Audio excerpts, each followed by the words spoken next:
Giles, welcome to my kitchen. Thank you very much for joining us today. Thank you for giving me the opportunity. As always, I've bought you a present. I buy all my guests a present. And I've just been to Brussels. And so I bought back this. There was a shop and everyone seemed to be buying this. It's the spreads. They had many different types of it. But the woman said this is the special one. It's called speculoos spread. And that speculoos is a type of biscuit that they have over there. Right. I thought I'd buy this for you because it is just ram-packed full of badness. Oh, what is it? Let's have a look.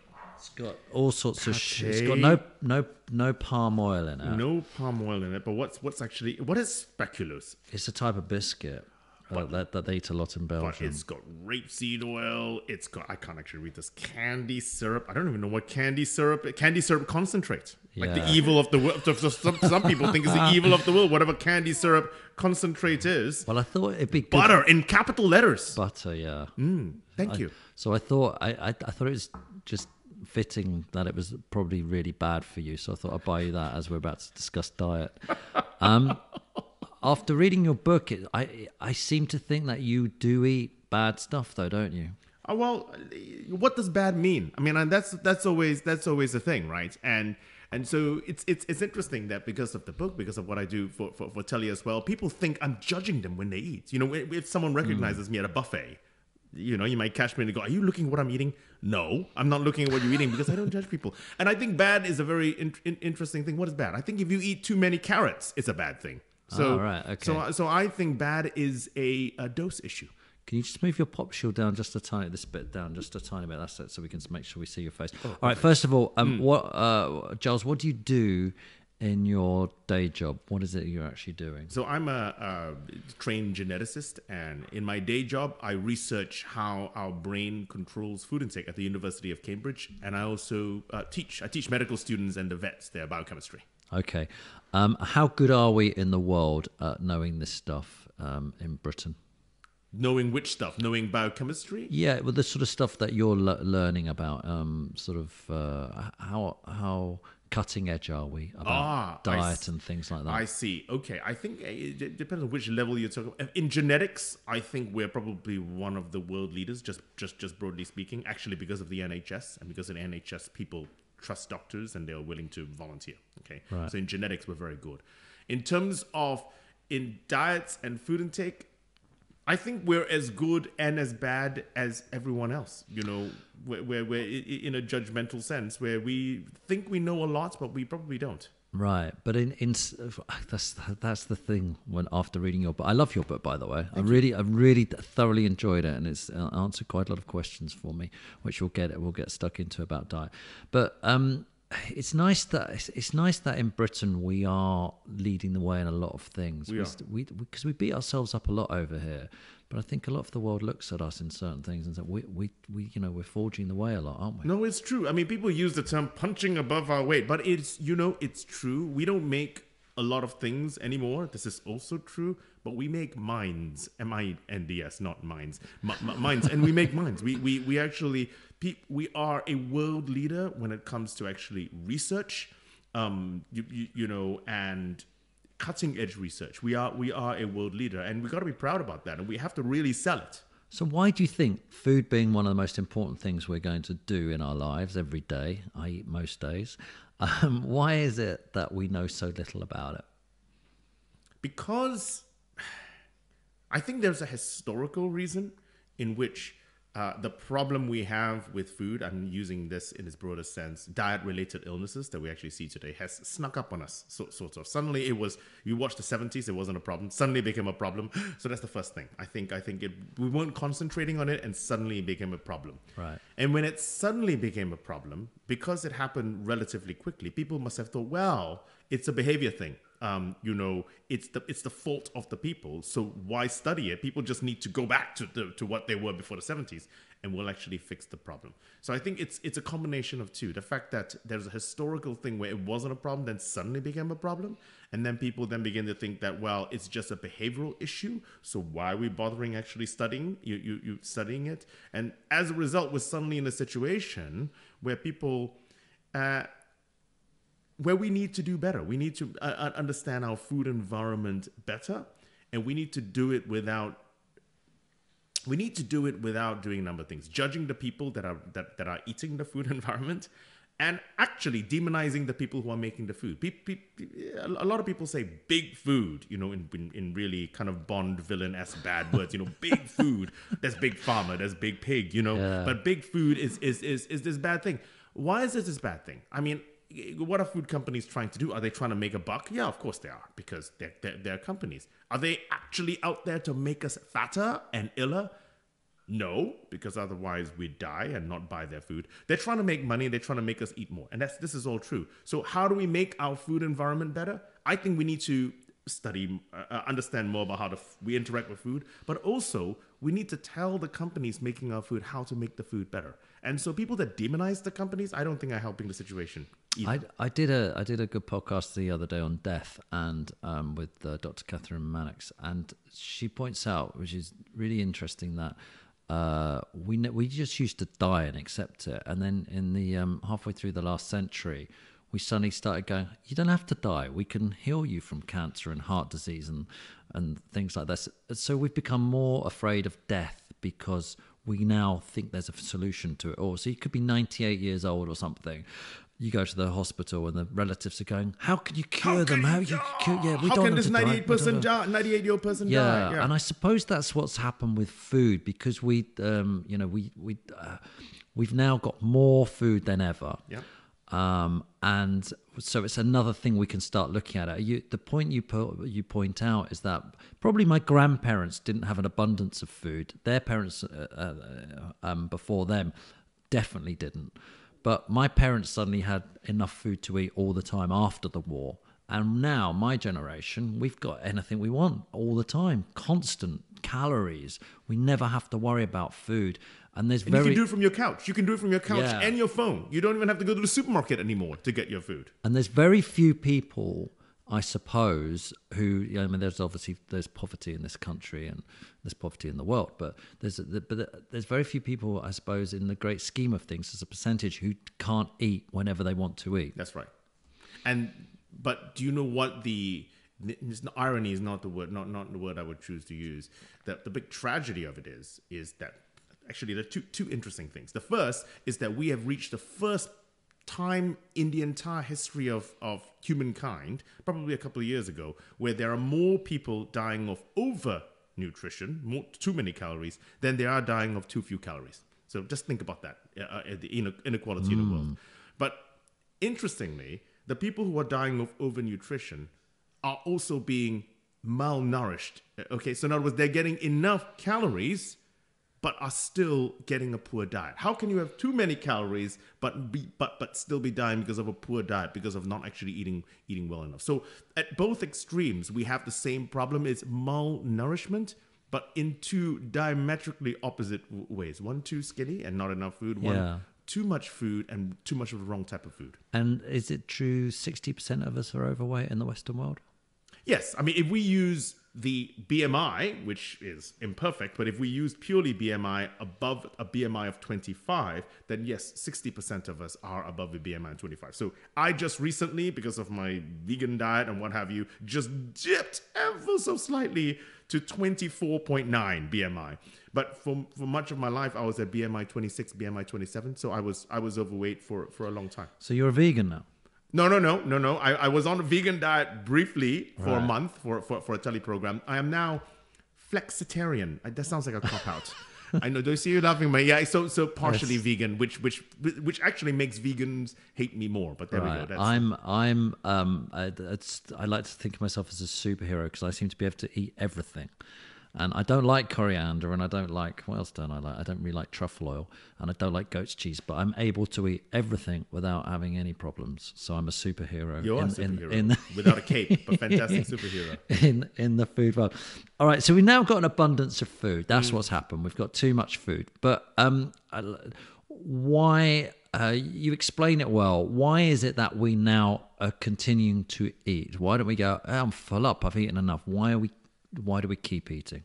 So it comes down to what we're evolved to do. Because we never had enough food, bar probably 30 or 40 years ago. Okay, never had enough. Or because we never could eat as much as we wanted all the time, We evolved to make sure that when there was food available to actually eat. Okay, so this is what's kept us alive till today. Except obviously we're now in this no longer in a feast-famine environment. We're in a feast-feast environment, and so this is part of the problem. So we eat whenever food is available. So we're evolved to eat when there is food, not to stop eating. That's what we're evolved to do. And we want to get fat because we want to have fat. Well, we want to store fat. We want to store fat. Yeah. The problem is when there is no famine in between the feasts and we eat as much as we want, then we carry too much fat. But the goal was never to carry too much fat because we never had enough food to trigger that. Right. We always were just on the edge of starvation almost. And so we just needed to make sure we pack some on in order to stay alive during those lean times. So is a healthy person a fat person? So is the healthy person a fat person today? And I think, no, okay. But I think a highly evolved person in today. So in other words, what has kept us alive is our drive to eat. It's one of these things where you see these stick insects wandering around today. How did you survive in the Serengeti? How did you not get and that's it. So I think carrying too much fat is not a good thing for any number of different reasons. But it is definitely the natural response to the food environment we're living in now. All right, but your body wants to have fat just in case. Yes. Okay. So and in women more so than men. For different reasons. Okay, so both of us, men and women, need fat. Women need enough fat to be able to reproduce, to be able to get pregnant. Yeah. And thus, keep the baby alive. And then when the baby comes out, enough fat to be able to produce milk. All of those things. So women do carry fat in different areas, and there is a different drive for why women are going to need to carry the fat. But it is still all about survival. Yeah. So I interviewed Tim Spector, and he said, "What a calorie?" This is a conversation about microbes in your stomach. And he said a calorie does not necessarily equal a calorie. I think it was him who told me this, because he said that when you become a teenager, women start wanting to put fat on because they're getting ready to procreate, whatever, become pregnant, so they need the fat, as you've just said, whereas men start getting leaner. So what we do with the calorie in the body is different. What we do in the calorie is different, not the huge difference between men and women, but even between you and me, it will be different. You're absolutely right. In fact, I think, men are very simple creatures, really. We think we think about food and we think about the other thing. But that's pretty much us till the day we die. Women, I want to argue, are four different species throughout their lives, depending on their roots. So there's women pre-baby. Yeah. There's women during pregnancy, for those who get pregnant. They're entirely different species when they're pregnant because they're carrying a parasite in them. I have a child, so there we go. Women post-pregnancy, because some women keep the weight. Some women are like rubber bands. They suddenly lose all the weight. Why? Yeah. Okay, and women post-menopause. Entirely different in terms of their shape, okay? Maybe sometimes even their behavior, okay, depending on what the hormones are and your genetic background, but definitely their shape, definitely their size, and where they store their fat. So why do some women just ping back then and some don't? The answer is we don't know, and that's it's clearly gonna have something to do with your individual biology, but the actual genes involved, we don't know. And there are people that I know who are very interested in studying this, because we know women who then in effect gain more and more weight as they have more kids, because they don't lose the weight. It seems so bizarre the governments don't spend more money on studying food and diet and what's happening. I think food and diets, governments probably have been studying in terms of vitamins and in terms of fiber, and people are actually trying to study that. But in terms of overnutrition, in terms of trying to solve the fact that we have too much of it, governments are not spending enough money. I need to be careful. I do work for a government-funded obesity unit. Right. Just want to say the MRC metabolic diseases unit. But I think we could be spending a lot more. Why do cats and animals don't? I mean, you mentioned in your book Labradors, they overeat, but a lot of animals don't. If you stick enough food in front of them, why is it humans are so proposed? Oh no, I don't think it's going to be specific to humans. It's just that if you look at obesity in pets. If you look at obesity in pets, they mirror the obesity in human beings. You know that first scene in 101 Dalmatians, where they look like you end up looking like your dog. In many ways, that probably is true, because what happens is you feed your pets the way you feel. I don't think there's any scientific basis for this, but undoubtedly pet obesity is actually rising. Okay, the issue is that most animals still don't get too much food. Don't get too much food. Right. Okay. So what is it that's going on in our brains then that's making us desperate to eat food? So your brain does all the command control, unsurprisingly, including command and control of our food intake and our behavior around food. And your brain needs to know two pieces of information broadly. It needs to know how much fat you have, because how much fat you have is how long you last in the wild without any food. So it's a pretty important piece of information. So if you stop food today, how long will you live? That's down to how much fat you carry. Yeah. And the second is what you are currently eating and what you have just eaten. So your short-term signals, and those signals come from your gut, okay, and your stomach and gut. So your brain then integrates those two signals: how much long-term stores I have and what you've just eaten, and then it then interprets this, integrates it, and then influences your next interaction with food. And in terms of why it actually makes you eat more, because your brain considers any weight loss at all as a big red flag, that you are reducing your chances of survival. And so if you lose some weight, it'll think, why am I losing weight? Why am I losing weight? It'll actually drive you to try and put that weight back on. And for some people, this weight might be a couple pounds. For some people, maybe it triggers after a kilo or after 10 pounds, whatever it is. So say my body's 75 kilos. That's kind of the weight I like to be at, 75 kilos. If I lose down to 73, 74, it will try and get me back up to 75 as quickly as possible. Yes. What has set me at 75? What has decided? Let's just take that figure. I'm probably a bit more than that. But what has set me at 75? Who's decided that? My parents? The genes? What's decided that I should be at 75? I think a large part of it is going to be down to your genes. This is the so-called Setpoint Hypothesis, although this is slightly simplistic. It's probably a set range, so it's not a single point. But all of us have a body weight in which we can stay at relatively easily without gaining or losing weight. Now, most of us wish we could lose a few pounds. Yeah. And it's when we lose those few pounds and suddenly look at yourself, ooh, I look good today. But then suddenly you gain back that weight. And then you're sitting there at a slobby, whatever it is, I'm 75 kilos, thinking, oh, I wish I could be 70 kilos.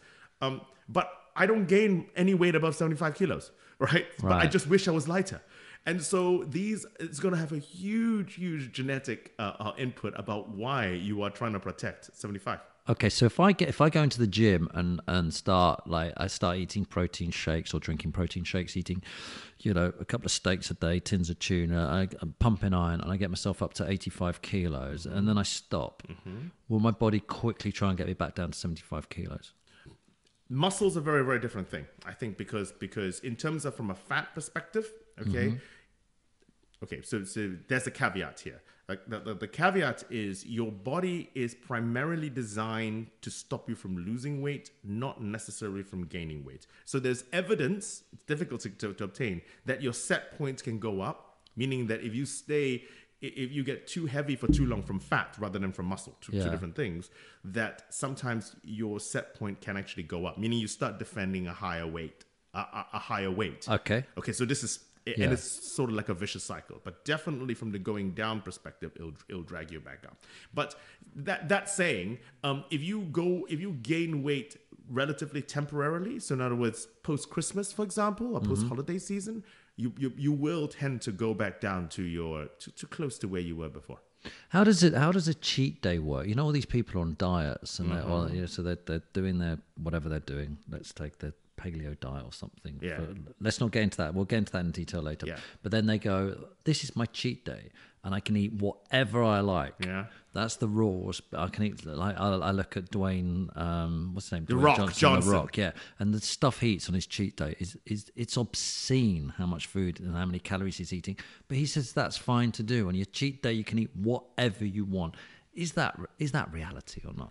I think the reality, that is a strategy. and that works for some people where you are really, really restrictive. However, whatever the restriction you're doing, for most days, and then for one day you decide that, hang it, I'm just going to eat whatever I want. That is a strategy. Another strategy might be to say that, well, I'm going to eat what I want, but less of it every day. That can be more difficult for some other people. And for some people, maybe they don't eat on 2 days and then eat whatever they want after. But the day you eat 6 pizzas, why doesn't the body just go, I'm turning all those 6 pizzas into fat? Does it have a ability to go, I only need one of these and the rest I'll just get rid of?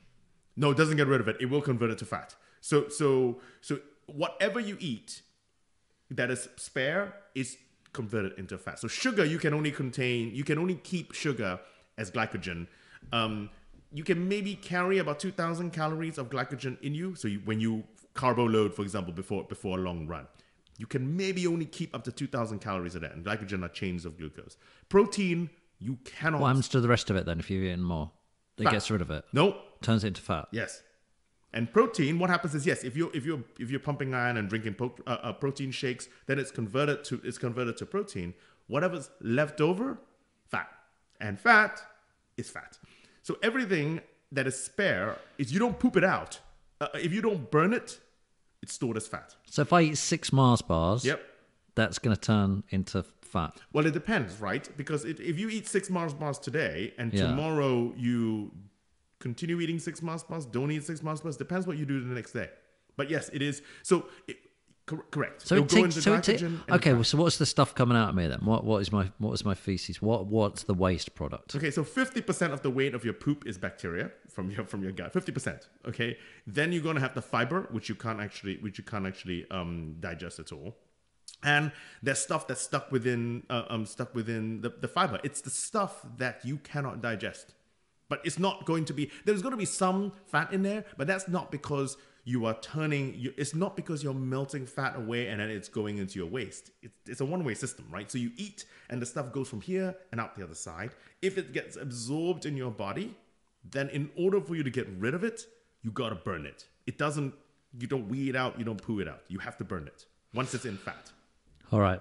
So what is making me, what's this leptin thing? So leptin. Leptin is one of the signals, probably the most important one, which informs your brain how much fat you have. So leptin is a fat hormone, and the more fat you have, the more leptin you have, and it circulates in the blood. It's a fat hormone, and your brain senses this as one of the signals to let you know how much fat you actually have. And so, in order to influence your food intake, that's the first role. But the second role is when leptin levels dip too low, it means that you have too little fat. You don't have enough fat, and when it dips below a certain amount, meaning that you're starving, because that's what happens. It turns on the starvation response, and the starvation response is to eat. Freaking hell, just eat. And second, to save energy for your brain, triage, because your brain does the command and control, so that you can still put together a strategy to actually look for food. So that's what leptin does. It signals how much fat you have, and it signals when you have too little fat to turn on starvation. So you point this out in your book that the major thing of the body is to look after the brain first. That's right. So in females, it's a good example. If you're starving, or maybe if you do something like endurance and you're not getting enough calories because of you're doing a huge endurance, it switches off the reproductive system. That's right, because reproduction, the reproductive system, particularly in women, is very expensive. Ladies, at that time of the month, it might sound ha-ha, but it isn't, because if you're at the edge of starvation, all that wasted calories at that time of the month is the difference between life and death. So your brain, if you're starving, your brain shuts that bit off. Secondly, if you're actually starving, how are you going to plop a baby out into the Serengeti and keep the baby alive? There won't be enough fat for you to make milk. So your brain doesn't take chances with human, feelings and emotions and blah. So what it does is your brain just shuts it off. So there's no chance. What is hungry? What is being hungry?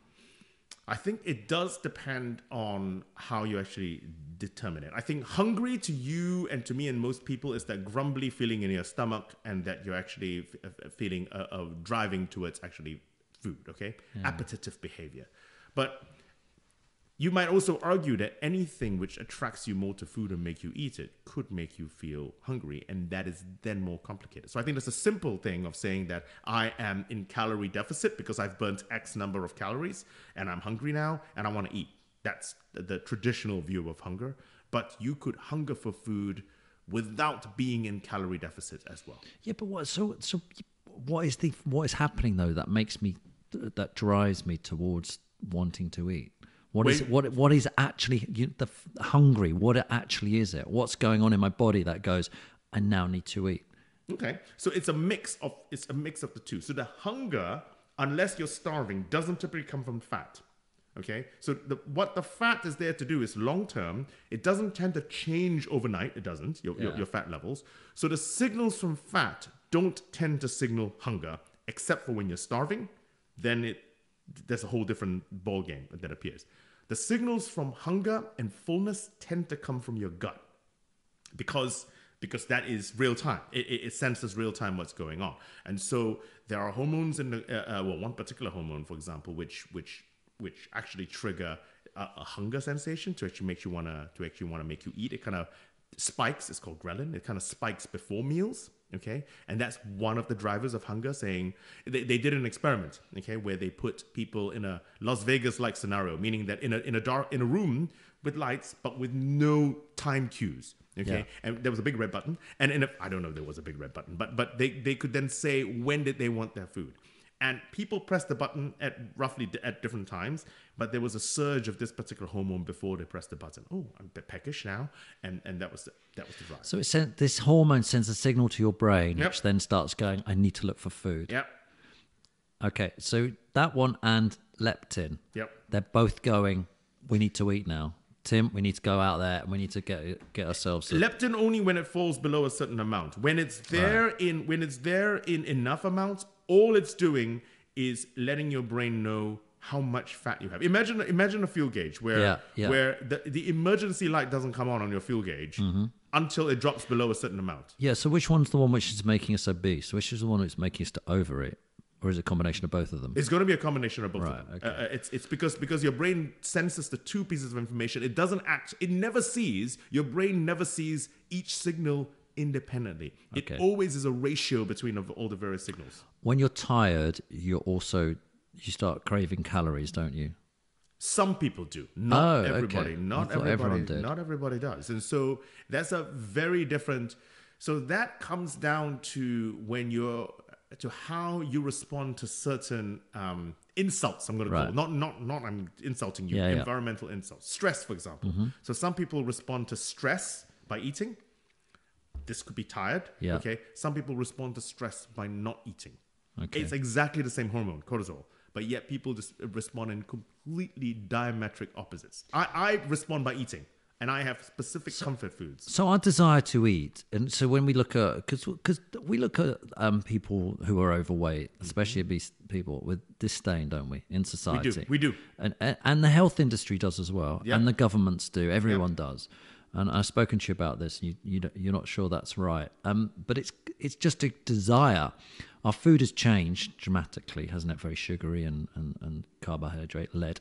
And also we have this desire, which is a new desire now. Because it's an old desire. It's an old desire in a new thing. And there's a very good way. I love the bit in your book where you discuss about bears eating fish. So bears, when they want to get ready for the winter, stuff as many salmon in them as possible. And towards the end, that little bit where we have enough room for dessert, you point out the bears only eat the skin, and this is true, and we know that this effect. And if you don't consider that, because bears don't have dessert per se at the end of the meal, whereas we do, and desserts tend to be, there's no celery dessert. Dessert tends to be high in sugar and fat. And so our dessert tummy is the same tummy that the bear has. We're eating the skin rather than the whole salmon. Because everyone says there's always room for dessert and there's always room for a piece of chocolate. And it's true. It's true. It's true. And there's a biologically driven reason for it. It's true. It's to stuff as many calories in as possible, even when we're already stuffed. Right. So you think we should be looking more sympathy than disdain towards people who have eating disorders or who are overeating? Oh, undoubtedly. Now, eating disorders is a different thing. Okay. It's a different thing. But I think for people who people have a tendency to think of obesity and non-obese as a binary decision and a binary choice. We have a biological basis to our body weight. It's just that some people's body weight are going to be set obese and some non-obese and some average in the current environment. And so obesity is not a choice. It's not a choice. People don't choose to be obese. If you actually interview and ask people who are, would you like to lose weight? Okay, some people maybe want to gain weight, but the vast majority of people will say, I'd like to lose weight. Then you might say, well, why don't you? And they'll say, because it's difficult. Because they may say, because I'm greedy. They may say, because I find it hard. They may use any number of terms that are actually, some might even say, because people have told it to them, because they're lazy, because they're bad, because they're weak. No, because your biology is setting you up to eat and get to a certain size within the current environment we're living in. I think we have to look at the biology, but we also have to tackle the environment. Okay, we'll get on to some diets in a minute then to describe this. But interesting in reading in your book about leptin, there are people who are born without any leptin, and that means they just put on huge sums of they put on huge sums of weight because of a lack of the signal informing their brains. So this is very rare, by the way. In the world, it was discovered in 1997 by actually my current boss, Professor Stephen O'Reilly, our head of department. But in effect, because they lack the signal to let their brain know how much fat they have, their brain thinks they have no fat. This is pretty much it. And so they are constantly starving. So aside from the fact, so just to give you an idea of scale. So I talk about in the book that there was a 3-year-old, initially when he was identified, who's 42 kilograms. So we talked about the fact that we're times 2.2 for pounds divided by 14 for stone. But you say that you're 75, I'm also 75 kilos. That's a 3-year-old who's 2/3 our body weight. This is not fizzy drink obesity. This child has a brain which thinks it's starving, even though he has a huge amount of fat on him. And so he keeps eating because it's trying to... imagine if you're actually starving. Like we're seldom. In fact, I don't think I've ever been starving before. But you're really, really hungry. You think, oh my God, I'm going to eat anything you want. Even broccoli tastes great, right? When you're really, really, really hungry. But if you're actually starving, imagine what that feels like. And there's no way to satiate and to actually make yourself feel full. Terrible. Should we be getting hungry? I listened to a few podcasts and read a few books where people say part of being an mammal, is to get hungry. It's part of the thing we should be doing. Should we be getting more hungry, do you think? So that is a very interesting question, meaning... All right, I'm going to turn it around in another way, all right? Okay. Where there are studies on many animal models out there, worms, flies, and even mice, which shows that if you actually restrict their calories, say to 2/3 that what they would freely eat, what happens in almost every creature that has been studied, it extends their lifespan. And you're thinking, wow, that is fantastic. I can actually live longer if I eat less. Until you go through the process of actually eating 2/3 of what you actually want to eat. So I think you'll live longer but feel miserable. So I think I just get the feeling that we have to be, which is true. Okay, I think, and that's fine. That may have been true in caveman times, but you would have been eaten by a saber-toothed tiger. So let's ignore that. But I think it's going to be a balance. I do think it's going to be a balance. I think, but being hungry is just unpleasant. Isn't it? Well, I don't know, because I do the because I know a meal's coming. It's something I can get through. That's very different. Because I do the what's it called, intermittent fasting. Yeah, I do that quite often. So I'll only eat for 8 hours a day. When I get towards my 8 hours, I think, well, I know I'm about to eat, so I don't mind being hungry. That's very different. So in your head, you know from your motivation perspective that there's gonna be food coming, and then but how do you make sure? I mean, I'm looking at your body habitus, and maybe you don't have a problem with this, but how do you make sure you then don't overindulge when the food is actually there? I mean, that's always I just come off the intermittent fasting as well. For a month, once again for another program, hated every minute of it, because what happened? And it's interesting. What were you doing? Were you doing daily ones? Or 5-2. I was doing. I couldn't do the 5-2. That day where you're starving hungry. Hungry. And so I hated it. And not only that, then I overindulged, even though I tried not to, on the immediate day after I stopped fasting. Right. And then I dreaded the day that I was going to be fasting. So for me, you're talking about the hunger. I hated that day of hunger so much. I can't imagine my whole life like that. No, it's just not worth living. Someone told me though, after 14 minutes after eating, your hunger passes. Is this true? Is it 14 minutes? Is there any figure on that, or is it just nonsense? No. It's this. Okay, I don't know if it's exactly 14 minutes, Right. but the key thing is letting the food get into the stomach and then into the small intestine, because then that begins the process of releasing hormones. So while I talk to you about the fact that there is a hormone from the gut which makes us feel hungry, almost all of the hormones released from your gut make you feel full. Okay, so what happens is when you actually eat, and if you stop for a bit, okay, leaving time for the food to actually get into the stomach and into small intestine, it will begin to release hormones that naturally make you feel fuller. That is true. Okay. That's how the whole process of saying eat slower, chew 100 times. The chewing 100 times is not because you are doing anything with the food. It's to force you to eat slower, to give time for your gut hormones to say, oh, there's food, and to signal and to make you feel full, so you end up eating less. And I suppose that good expression, a moment on the lips, a lifetime on the hips, is kind of an interesting thing, because you get that taste sensation, which is generally sugar or vinegar or something like that, or salt, and you get that amazing feeling. But for some people, it's fat. Fat? For some people, it's fat. Is it? By the time it's hit down into your stomach, it doesn't matter what on earth went on in the mouth, does it? It's what's going on in your it's what's going on in there. Now, what the food is made of definitely influences what goes on in there. But you're right. What it's sensing is not lovely vinegar, lovely anything. Yeah. What it's sensing in there is how much fat, carbs, and protein, and that influences the gut hormones that are released. Right. So I used to say on Sunday brunch all the time, don't worry, I'm pointing this, so unless you're watching the video, you'll have to understand I'm pointing at my stomach first. And I used to say, well, don't worry, I was in my mouth. I used to point at my mouth first, say, don't worry about what's going on in here. And I point at my belly, worry about what's going on in here. Because that when you eat, you should be eating with your stomach and what your body wants rather than your mouth. But that's too hard to do, because if you stick the worst thing in the world is a buffet. Oh my God, buffets. Have you done any science on buffets? Because as soon as you get a buffet, you must eat 5 times more food than you've ever eaten. No, it's true. It's true. Because we're going back into a situation where you look at the buffet, suddenly some caveman, primordial drive to actually eat it comes on. Definitely. Right. So just going back a bit, sorry, to leptin. I'm talking all over the place here, but it's fascinating stuff.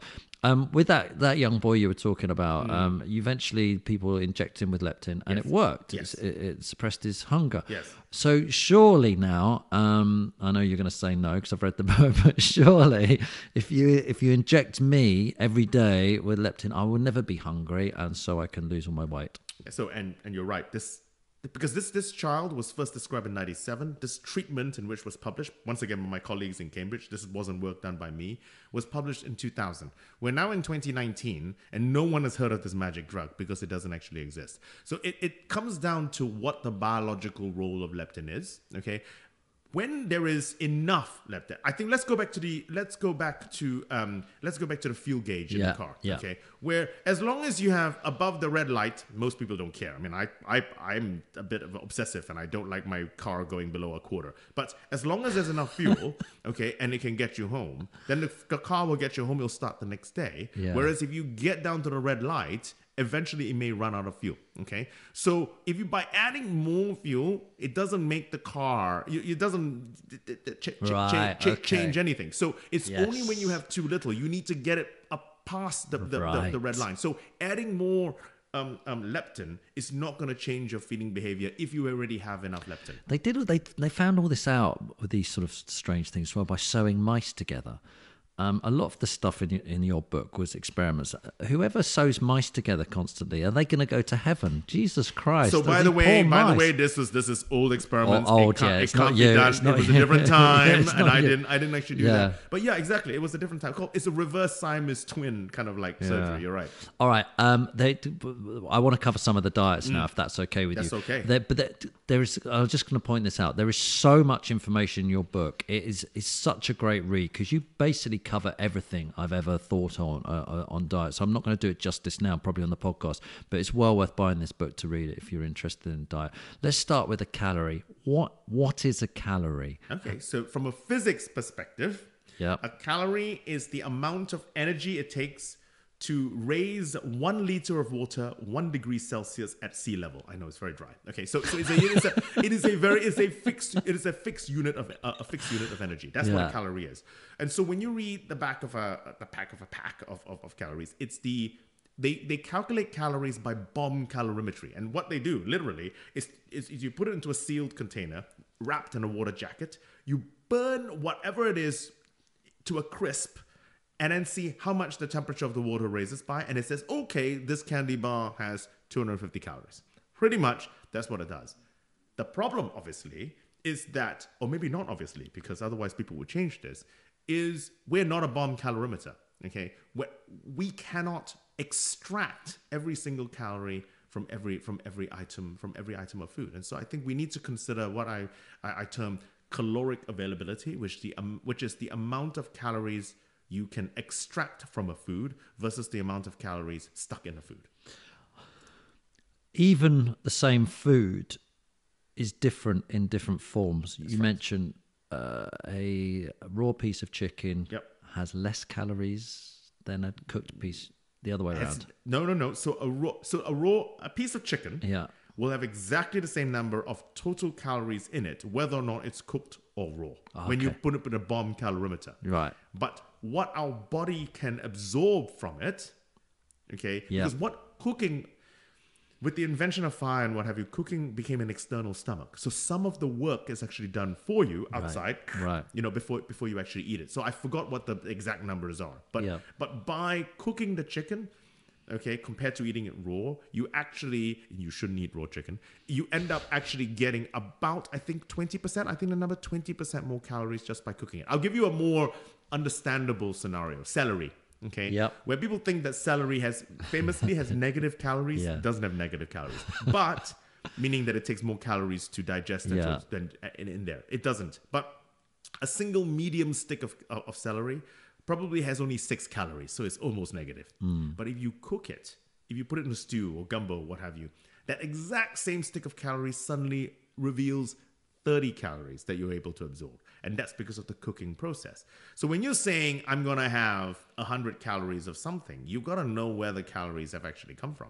Yeah, you don't think calorie counting is a good idea, do you, really? I don't think I think calorie information on food at point of purchase, it works. So once again, colleagues of mine in Cambridge have shown that if it's there, a muffin has 400 calories, it will reduce your chances of buying that muffin by about 8 to 10%, and therefore, presumably, how much you eat.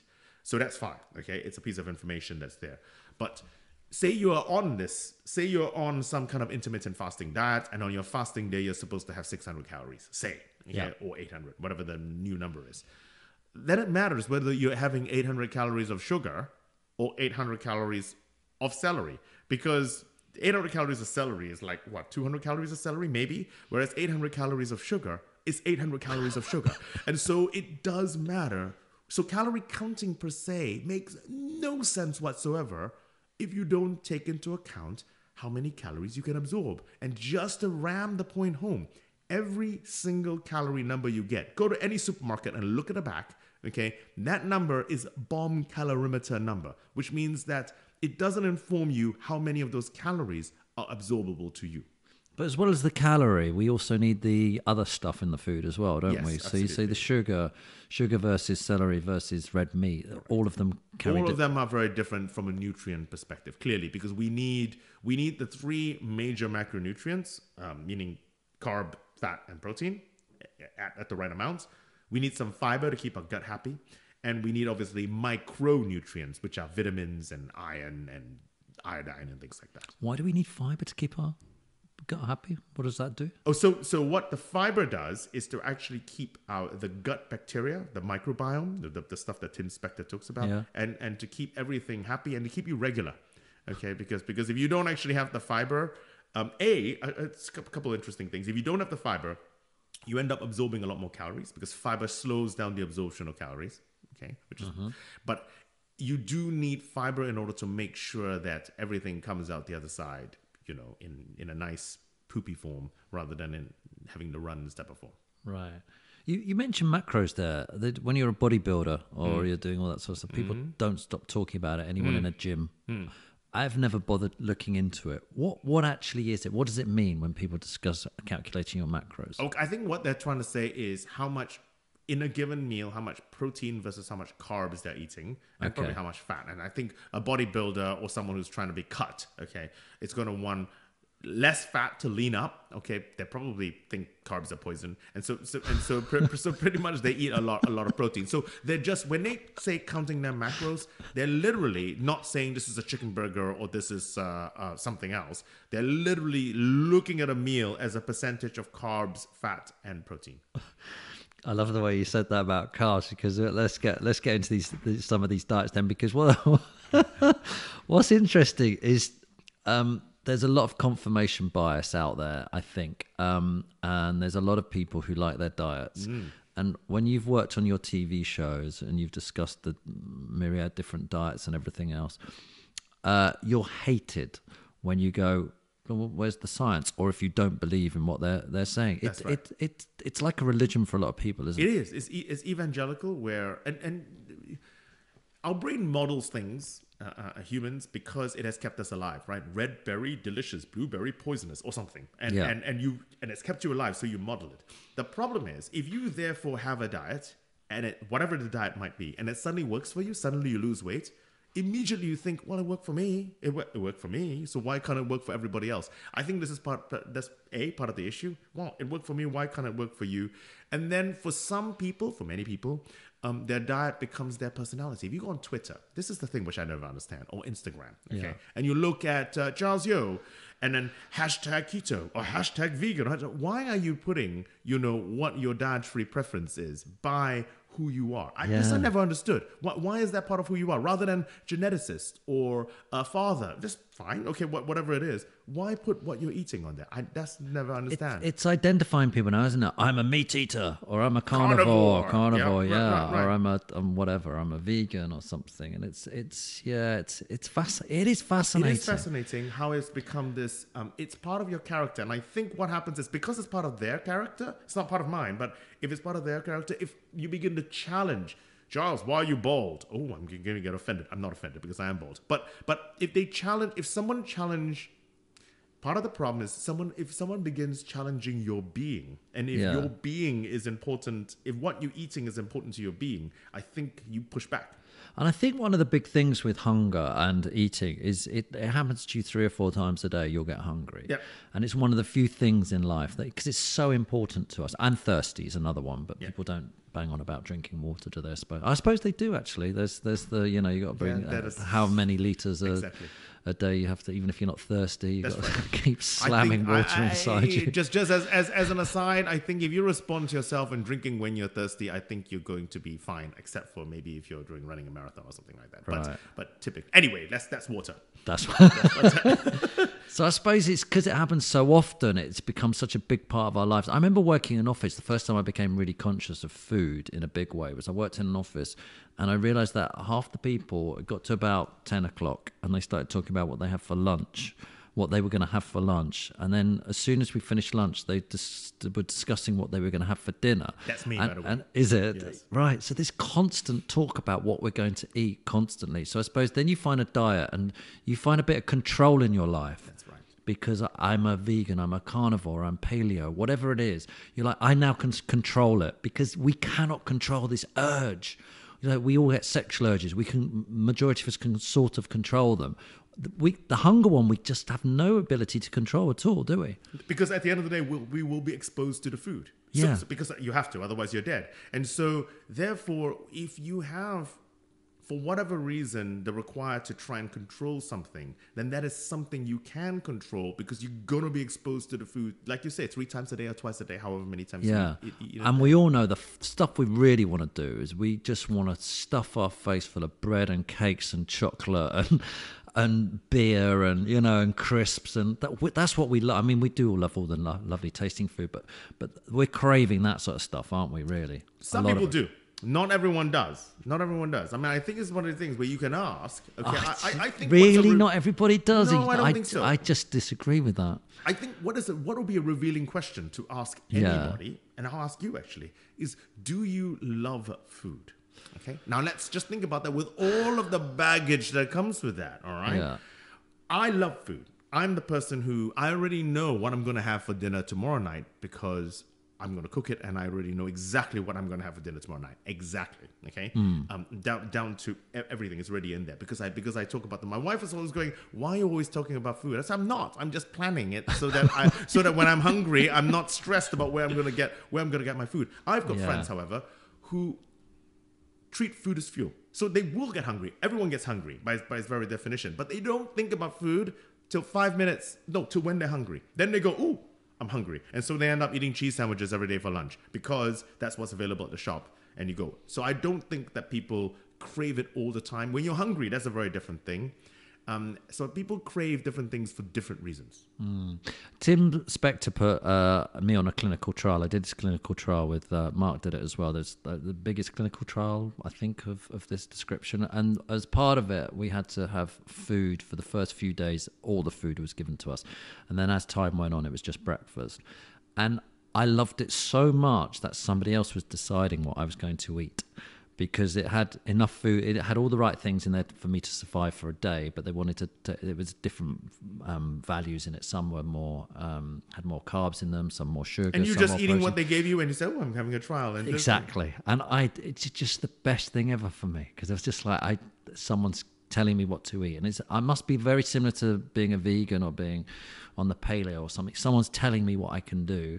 And so I'm sticking to those laws and those rules. Whereas I eat everything and can eat everything and do eat everything. So so I don't have those rules and laws, I suppose. I mean, for some people, that is a workable solution. I mean, if you look at the Hollywood superstars, okay, who can afford to just have someone you imagine you need to have your six pack and look good. Yeah. Then you just hire someone and say, look, you just make sure that I'm eating the right thing whenever you want, and I then don't worry about it. I think that's the future.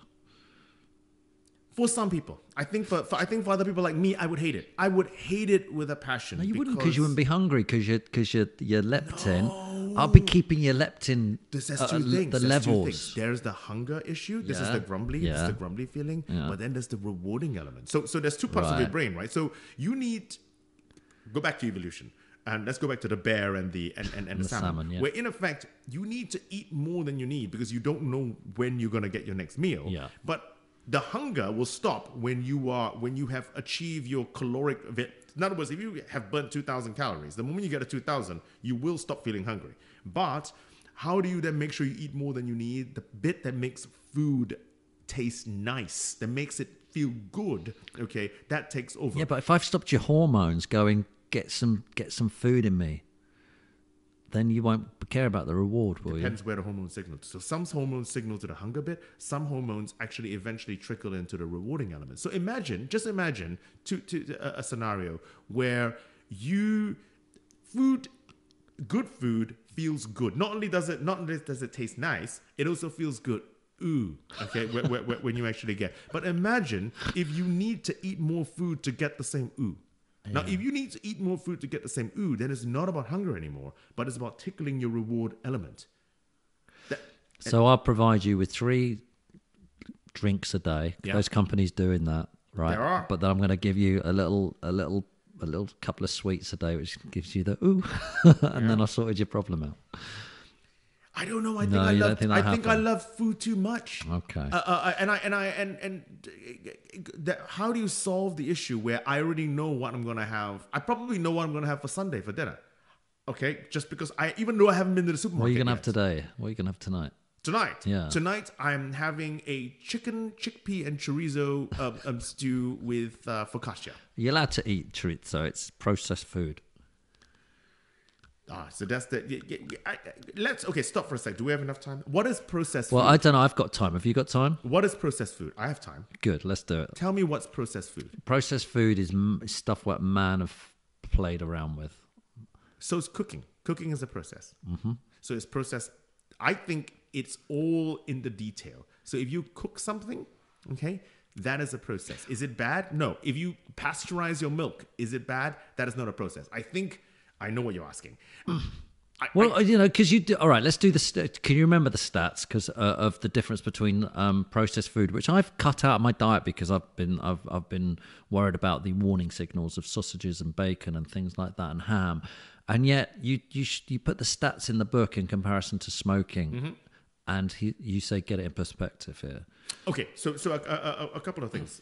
When it comes to something like cancer, smoking is a huge risk factor. So huge, it's measured in double digits. It's the deadliest legal thing that we can actually do. Now, obviously, there are also foods that we eat which can increase your risk of cancer, just not that much compared to something like smoking. Doesn't mean that you should go out and eat as much bacon or processed, meaning preserved meats like that. No, I mean, this is not what I'm saying at all. But what I'm saying is that I think you need to take these messages, put it in some form of perspective. And I think we need to eat less of bacon and sausages, undoubtedly. Red meat is probably next down on the list, although that's equivocal. And white meat and fish, I don't know if they're actually dangerous for you if you eat them in moderation. Well, tell us about red meat then, whilst we're there, because everyone says red meat is really bad for you. Yeah, it must be as a pure calorie, it must be one of the best you can actually get your hands on. It's absolutely rich in goodness. It is rich. It is rich in goodness. So why are people saying that is the one that's bad for you? I think eating too much of it is bad for you rather than eating it. There is going to be a safe dose of red meat. Why? Why is there a safe dose of red meat? Yeah, why? Because there are people and animals as the carnivores. Let's go on to the carnivores. Who will say that and the paleos, a lot of them like it, don't they? It's the perfect food you can eat. Who has decided that it's bad for you in lots of in high doses? Okay, so in high doses, it increases your risk of something like bowel cancer. So that's the first thing. Now, here's the interesting thing. 100% certain about that? Okay. So here's the caveat. From population studies, does red meat, processed meat, I think, is unequivocal that it slightly increases your risk of cancer. And so as a result, we do have to take it seriously in many studies. Red meat is slightly less equivocal. Okay, definitely. Slightly less unequivocal, I'm sorry, for sure, where there are some studies which don't see it, but there are more studies than not which shows that it increases. If you eat too much of it, it does increase your chance of something like bowel cancer. But here's the interesting thing about risk. For some people, that risk is 100% when they eat it. For other people, it's 0. So it depends on who you are. And also, you're missing out on, what's the thing that everyone gets from red meat? B12 or something? What's the B12 from animal-based products. So B12 for sure. Yep. So if you start cutting out meat, then you might become. You do have to worry about a complete, making sure you have a complete spectrum of protein, but you can get that from plant-based protein, and make sure that you have a complete spectrum of micronutrients. So in particular B12 and iodine. Okay, so you talked earlier about we talked about paleo, and one of the big things with paleo diet is that anti-carbs. There's a big anti-carb movement, isn't there, which is going on. And I must admit, I've sort of fallen trapped to that a bit. And the reason being is that when I had my back operation, I decided I couldn't exercise as much. So I thought, well, what can I do? So I looked around, and it seemed to make sense to me. So I cut out a lot of carbs, but bread mainly. And then I cut out some pasta, I cut out some rice, and then in your book you say, if you cut out too much carbs, it can have detrimental effects. And one of them being that leg cramps. Oh my God, the leg cramps I've suffered. And now I realize where it's come from. It's because I don't have any carbs in my diet sometimes. I go through days if not eating without eating. I think the carb as poison has come from a number of different things. I mean, undoubtedly, particularly refined carbohydrates do release sugar very, very quickly, because that's what they're designed to do. Okay, so that can be a problem for some people. The calories are very available, okay, because from sugar. But the way these low carb diets work is not because of the low carb, but because you've increased the protein, right? Because you got to make up the calories of something else. Yeah. And fat in of itself is actually quite unpalatable by itself. Mixed with carbs, like in pasta or like in pastry, is delicious. But by itself, who eats butter by itself? No one does. So you replace it with protein. And what protein does is protein is chemically more complex than fat or carbohydrates, so it takes longer to digest. Because it takes longer to digest, it travels further down the gut. It makes you feel fuller, you feel fuller, you eat less. So how all of these, anything from carnivore to paleo to Atkins, and they're probably in that order of severity of the amount of carb restriction and therefore amount of protein you eat, that will always make you feel fuller, okay? Because a calorie of protein makes you feel fuller than a calorie of fat and a calorie of carbs. Once again, in that order, you eat less, you lose weight. That's how these high protein, low carb diets work. Isn't that our caveman brain then, or our brain from years ago going, this is the stuff we need? Brilliant, thank you, thumbs up, Tim, well done. You've eaten some. For certain cavemen or for certain people at the time. So for example, probably the Inuit, the Eskimos, where the hell were they going to grow cucumbers from, right? In the snow. No one did. So they ate seal blubber and they ate seal. Okay, and that's probably true for them. But if you were in the rainforest, okay, or if you were on an area that was rich in vegetables and you had to chase down the antelope for 5 days to actually get any meat, you'd actually be largely vegetarian. Okay, so I think the paleo argument, the caveman argument, is from the Flintstones. I think it depends who you are. It depends where you lived. There were a lot of paleo people who were largely vegetarian because they had to run for 5 days to track down the antelope. So you ate beans and ate roots. I'm doing my own confirmation bias here, though, but I went for Jake Shields came on my show. He's an MMA fighter, fought in the UFC and everything. He's vegetarian since birth, and he's in great shape. And I thought, do you know what? Maybe I eat too much meat, so I started going vegetarian. I just did an experiment like you're doing. I like to experiment on myself. And I did a few weeks of it, and I was so hungry. I couldn't stop eating. I put on two kilos. I was just eating. I was eating chickpeas and beans and stuff like that, but I didn't stop eating. Is that because my body's used to having the protein, which fills me up? I think probably it's gonna depend on your individual biology. So for me, for example, I went on a plant-based diet. I ended up losing weight. Okay, I ended up losing weight because I found myself getting full more easily on beans. But that's not because you know that being vegan is therefore the perfect diet. For me, it happened to suit me. Whereas clearly you like your intermittent fasting. I hated it, right? Whereas you like it and you're able to do that. You got to find, and I guess it's the key message, where most diets out there actually do work for some people, certainly in the short term. You just have to find the one that suits you. And I suppose we've got to point out at this stage that we're all very different. Yes. As people and humans, and actually as races we're different. We're different. Which is a hard thing to say on a podcast. No, but you get accused of racism. No, I'm not being, but it's true. Okay, in terms of the actual general biology, is going to be roughly speaking the same. How we handle glucose, how we handle, this and that. The fact that gut hormones make you feel full, and the fact that we have leptin. We're going to be human because of that. But nutrient partitioning. So what we actually do with nutrients, whether or not we actually store or burn a specific calorie when we eat it, that is going to differ depending on your genes. And if you talk about genes, you have to talk about our ethnicity and our safe fat storing capacity. So how much fat we can store safely before we actually get into disease. That is also going to be very, very dependent on our genes and therefore our ethnicity. Yeah, so because you're Chinese, you're... you don't get more fat cells. You only have your ones you're actually born with, don't you? And if you probably do get a little bit more, a little bit less, but broadly speaking, fat cells are like balloons. Right. When you gain weight, they get bigger. When you lose weight, they get smaller. But you don't gain or lose fat cells during that process. And so when it's dangerous, is the fat cells are full up, and then the fat ends up going into your muscles. And liver. And that is then, because they're not designed to store a huge amount of fat, it interferes with their function, and therefore it makes you get ill. So if you're Chinese, your cells fill up quicker, and if you're Polynesian, they fill up slower. Pretty much. Oh, no, not quicker or slower. Sorry, you get more in. Bigger. Bigger. Exactly. So in other words, the balloons get...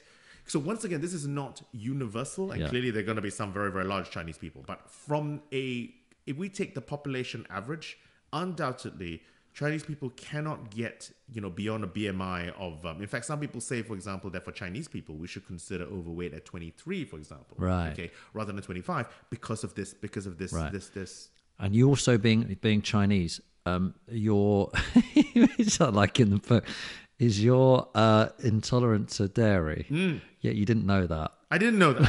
I know why I didn't know that. I'm not sure. I thought everything was normal until I went for one of these genetic tests, which told me I was, and I didn't quite believe it. Then I knew my dad could never drink milk all the time, whereas my mum could eat yogurt and she has some cheese, and so I thought I was fine.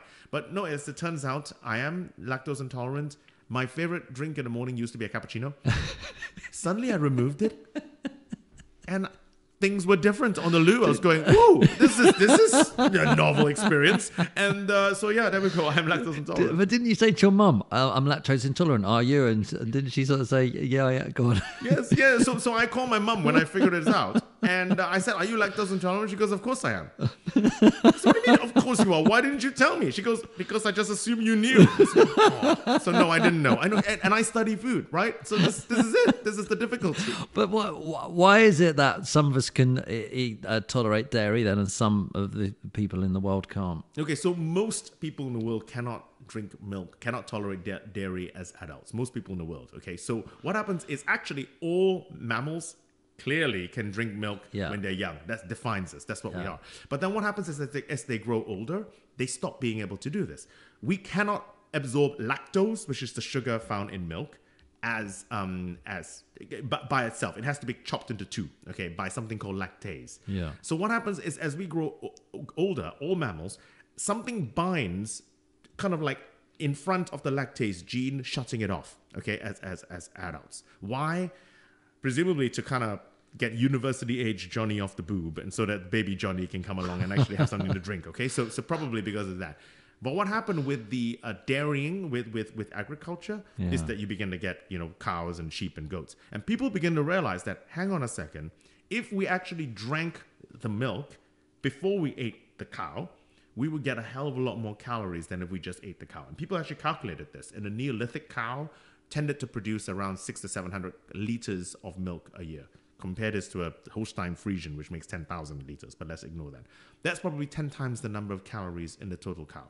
And so as a result, because of that selection pressure, okay, a single mutation occurred in probably someone in where is now Denmark, preventing the protein from binding to shut off lactase. So lactase is never turned off. 95% of Northern Europeans, most of the British included, can drink milk as adults.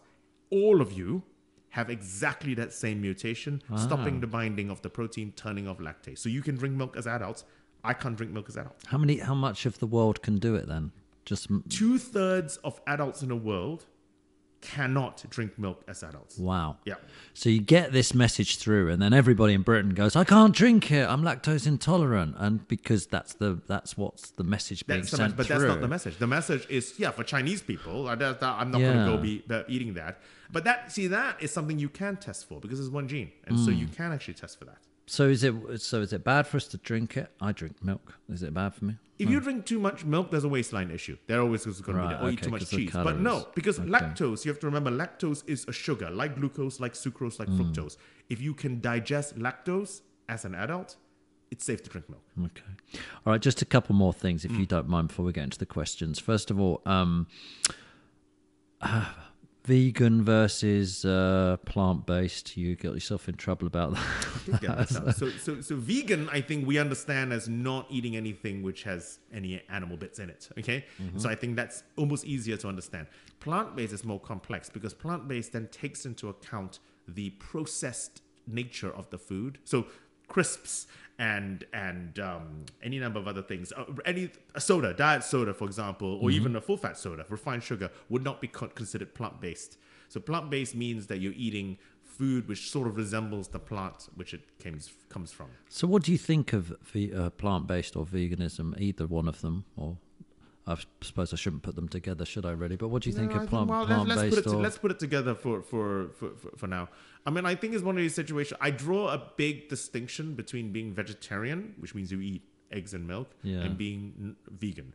Because I think for much of history, we were probably almost vegetarian, if only because meat was so expensive to actually chase down, or why would you eat the cow if you could drink the milk?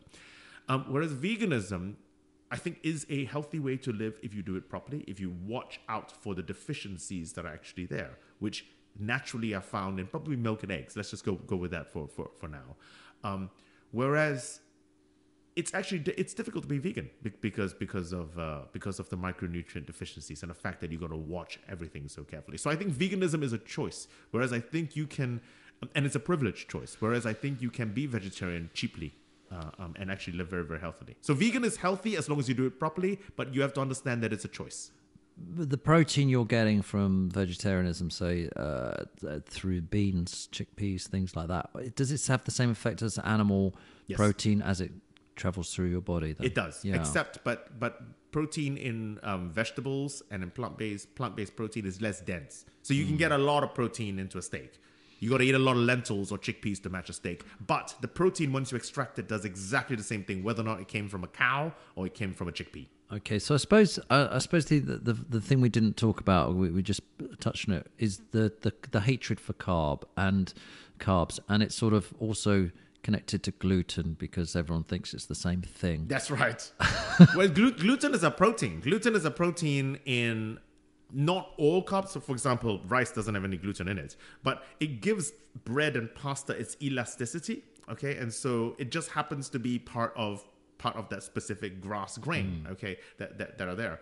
The problem is obviously some people are allergic to gluten. People who are celiac, and there's gluten intolerance, and that causes some kind of autoimmune problem, and it's bad, and you want to stay away from gluten.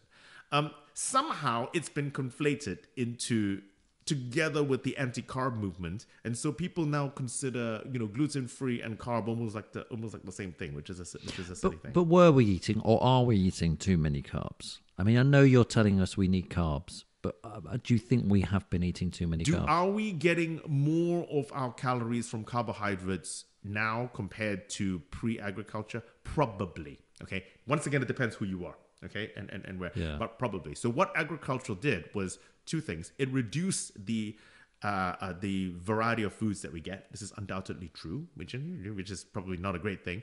But secondly, it also introduced entirely new foods. So those two things, and it increased the availability of certain foods, particularly grain derived carbohydrates. So we are eating more carbohydrates than we are today, probably on average. Which probably makes us fatter. Because of two different reasons. Not because carbs are poisonous, but because carbs are more calorically available. Okay. Right. So if you eat 100 calories of carbs, sugar, probably 98 calories for every 100 calories you eat. Starch in bread, probably 95 calories for every 100 calories you eat, okay? Fat is nearly 100% available, 98, 99%, 98, 99 calories per 100 calories. Protein, you only ever absorb, on average, 70 calories out of every 100 calories of protein you eat because it takes so long to digest. By the time you extract all the calories, there's the energy involved, and you poop the rest out. That pretty much is it. So I think so this is why people think carbs are bad. It's because they are fully available. So if you have 100 calories of carbs, you're always going to get more calories out than 100 calories of protein. So hence people think carbs are bad. They're not. You just need to eat less of it. So I won't go through your truths at the end, all of them, but what would you say then is the best way for people to go through life eating? I think, okay, if you need to lose weight, there's some people who are probably fine and just do what you got to do. Okay, but if you need to lose weight because your doctor tells you or because you feel you need to lose some weight, then you have to stick on a diet. Otherwise, the weight will come back on. That's the first thing. Mm-hmm. So therefore, you have to find something that suits you and that you can sustain for the rest of your life. It's a lifestyle. It's a lifestyle. Yeah. And there's no secret. It's less calories in if you want to lose weight. So a few less calories in to the amount you need. And that's right. But it's the strategy of how you reduce your calories that's going to differ between you and me. And exercise? Exercise, if you don't tackle the food intake element, exercise in of itself is not effective in weight loss unless you're Mo Farah. So mere mortals don't exercise enough. So you have to tackle the food intake. That being said, two things. I don't want to be an anti-exercise person. Two things. Exercise is quite effective at helping you maintain weight loss. So in other words, as an energy to keep the weight off. And independent of whether or not you put the weight on or keep the weight off, Exercise, nothing replicates the health benefits of exercise. So exercise is good for you independent of whether or not you gain or lose weight. Right. And I suppose another message is understand you're supposed to be hungry. Understand that your body is desperate for you to put fat on because it's a survival technique. That's why it's difficult. It's not because you're bad. Don't beat yourself up about it. Everyone's finding this difficult and everyone's struggling. But I imagine there's different levels of hunger. Like my hunger maybe say at 20%, someone else's might be at 80%. That's correct. So don't beat yourself up. Just work out what's going on in your head. And therefore, for someone who's skinny, don't judge how someone else is feeling and why this person is lazy. Okay. You don't know how hungry they're feeling based on the scenario. You only know you. Don't judge someone else. Yeah. Is there and I suppose if you're going to lose weight as well, because it's such a hard thing to do, try and do it over a long period of time. Is that correct? So set yourself a 5-year goal rather than a 5-month goal. So clearly it depends on who you are. But if we understand that if you do something extreme, you won't be able to stick to it. If I went on a 7-day water fast, of course I'm going to lose weight, but then everything is going to come back on. Yes. Whereas if I try to aim to lose a kilo, I don't know, every 6 months or something, or whatever rate is, you're more likely to be able to keep it off. Yeah. And finally, in the future, what do you think is going to happen as you're studying all these things? What do you think is going to happen? I mean, I think how are we going to change it? I do have colleagues who are working on a way of kind of weaponizing gut hormones in order to try and pretend that you've eaten, so make you feel fuller without actually eating. But I think for the vast majority of us, the answer is going to be, and I'm not countenancing drugging the entire population. I think for the rest of us, we need to be able to personalize our diets for those of us who need to lose weight. And that probably at some point is going to involve a genetic test in order to try and predict what we can or cannot eat. We're not there yet. Yeah. But at some point in the future, we probably will get somewhere close. Because we're all different. We're all different. We're all different. Let me ask you the questions I ask everybody. Have you got enough time to quickly do this? You sure? Okay. Yes. What one piece of advice would you like to give our listeners that has been invaluable to your life?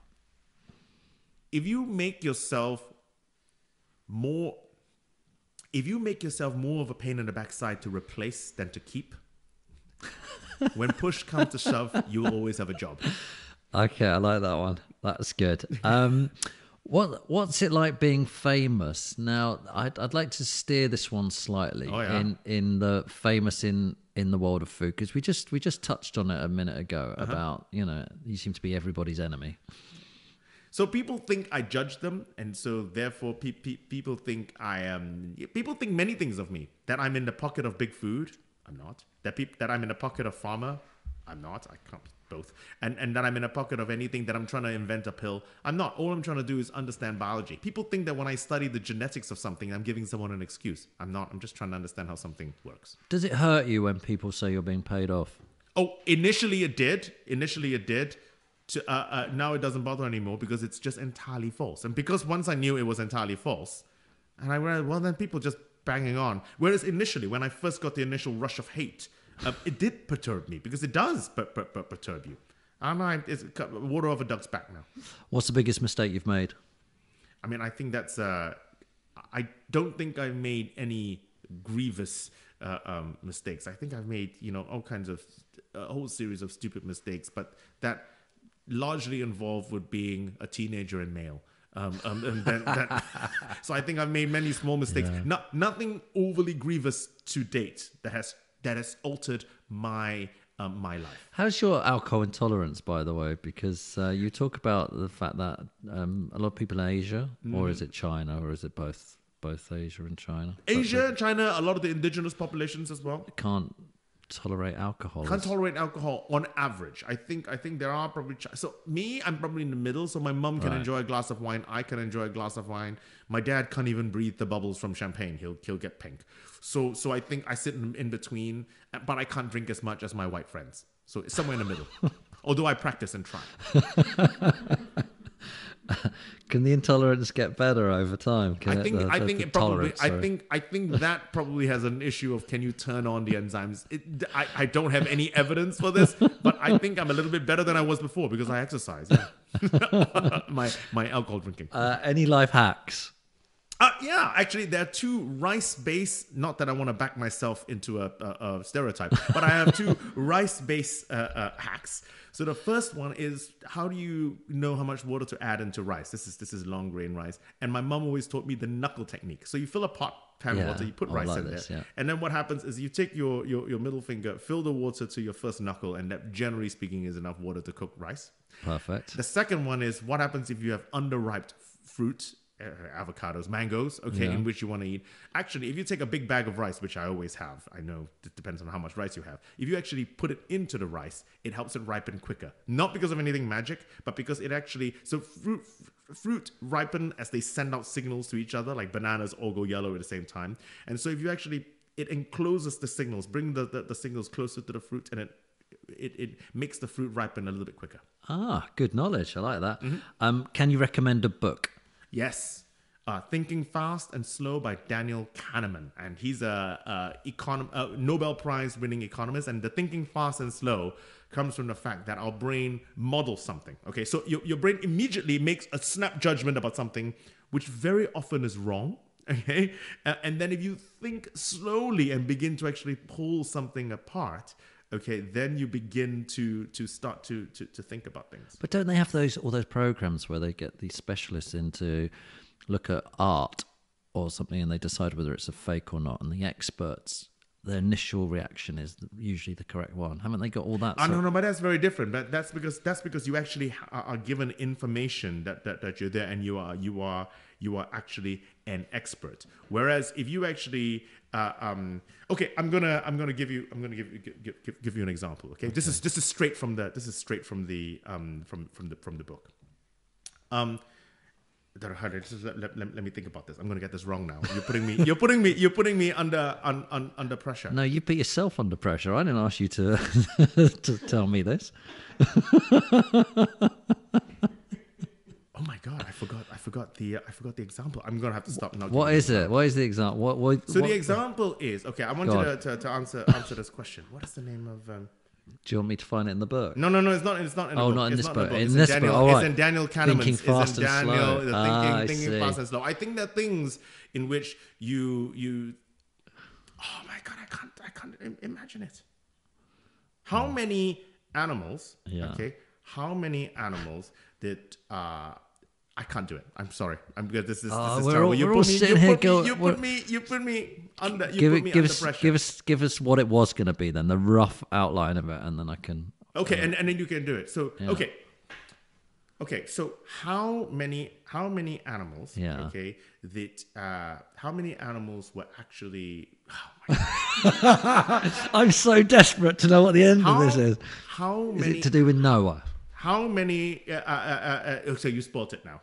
Yes, it was. So the point is, how many animals did I think I forgot the name of the other person. So how many animals of each animal were brought onto the ark by, and I was going to say something like Isaiah, okay? Right. But then what happens is people are thinking ark, people are thinking everything, and immediately you say two, whereas everyone ignored the fact that I used Isaiah instead of Noah. Because it's a biblical name, and I can't remember the name he used. This is why I didn't want to get Daniel Kahneman mad at me. But what happens was, his thing is that there are things in which we think of very, very quickly that makes us feel this must be wrong. And it's about how our brain plays tricks on us. And he's an economist. And so this is how we actually think about economics. And we need to think not only fast, we need to be able to react, but also to slow down our thinking to try and get the right answer. So if you'd said Isaiah or something, whatever you said there, I'd have possibly thought, well, you said it wrong, but I'm going to go two anyway because I don't want to embarrass him. There's that as well. So there's that bit of it. Yeah, no, I screwed it up. I should have done it. I should have done it better. I don't know why I said it and then suddenly realized I didn't know. What's his name? Terrible. Daniel Kahneman. I'll get him on instead. He can do it. He'll do it better. What's the final question? What's the meaning of life? Well, I'm sure everyone says 42. I think, to my mind, is the meaning of life is making the most of the. I sound like a fortune cookie. Making the most of the luck that is given to you, because I think we underestimate how much luck has to do with our life. We do. And people try and pretend they're freaking geniuses. Yeah. Mostly are lucky. And I think, but the trick is to make sure, the meaning of life is to, when luck lands on you, to make the most of it. Okay. Do you enjoy doing the TV stuff? I do. Will you be doing any more? Yeah. Hopefully. I will just finish filming season 9, I think, of Trust Me, I'm a Doctor. Okay. And anything else you want to talk about? Any other projects coming up apart from the book? You got to get this book, by the way. I really, I thoroughly enjoyed it. I thought it was one of those ones that I was going to go in and just flick, and I didn't. I've read the whole thing because it was just thank you. The information. I just think you've done it properly. You've got all the information down, and confirmation bias is terrible when it comes to science and diet, and I don't think you've got any in that. Well, you can't. You're a scientist, but I think there's a lot of that around. Oh no, I think we scientists have confirmation bias. Do you? We're all the time in terms of results and fighting it. It's being able to fight it. I think it's human nature for confirmation bias. Yeah. Because that's just how we're designed. It's to make sure you know about it, fight it. Don't deny when it happens. And when someone points it out to you, says, you're right. Confirmation bias. Yeah. I think it affects everyone. Perfect. All right. Well, where do we follow you? You're on Instagram. I'm on Instagram and I'm on Twitter @Giles Yo. Spelled YEO. Thank you so much for coming on the podcast. Thoroughly enjoyed your company. Thank Cheers, you. Giles. Thank you.